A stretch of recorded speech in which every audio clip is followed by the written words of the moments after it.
ஆண்டாள் திருப்பாவை பாடலும் பொருளும். மார்கழி திங்கள் ராகம்.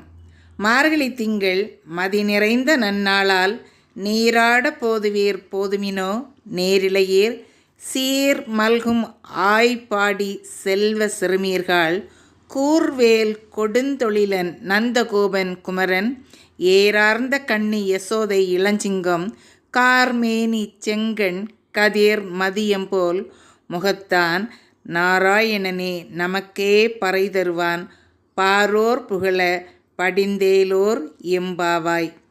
இதனுடைய பொருள், அழகிய அணி கலன்களை அணிந்த கன்னியரே, சிறப்புமிக்க ஆயர்பாடியில் வசிக்கும் செல்வ வளமிக்க சிறுமிகளே, மார்கழியில் முழு நிலா ஒளி வீசும் நல்ல நாளிது.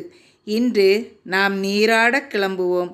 கூர்மையான வேலுடன் நம்மை பாதுகாத்து வரும் அரிய தொழிலை செய்யும் நந்தகோபன், அழகிய கண்களையுடைய யசோதா பிராட்டி ஆகியோரின் சிங்கம் போன்ற மகனும், கரிய நிறத்தவனும் சிவந்த கண்களை உடையவனும் சூரியனைப் போல் பிரகாசமான முகத்தை உடையவனும் நாராயணனின் அம்சமுமான கண்ணபிரான் நமக்கு அருள் தர காத்திருக்கிறான்.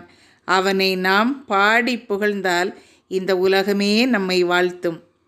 இதனுடைய விளக்கம், இந்த பாசுரத்தை ஆண்டாள் வைகுண்டத்தை மனதில் கொண்டு பாடுகிறாள். அதனால்தான் நாராயணனே பறை தருவான் என்கிறாள். 108 திருப்பதிகளில் 106 பூமியில் காணலாம். 108வது திருப்பதியான வைகுண்டத்தில்தான் நாராயணன் வசிக்கிறார்.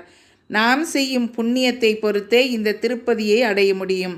இந்த பாடலை பக்தியுடன் படித்து தர்ம செயல்களை மட்டும் செய்து வந்தால் நாமும் வைகுண்டத்தை அடைந்து பரந்தாமனுடன் கலந்து விடுவோம். இந்த பதிவு உங்களுக்கு பிடிச்சிருக்குன்னா லைக் பண்ணுங்கள், கமெண்ட் பண்ணுங்கள், ஷேர் பண்ணுங்கள், சப்ஸ்கிரைப் பண்ணுங்கள். தேங்க்ஸ் ஃபார் வாட்சிங்.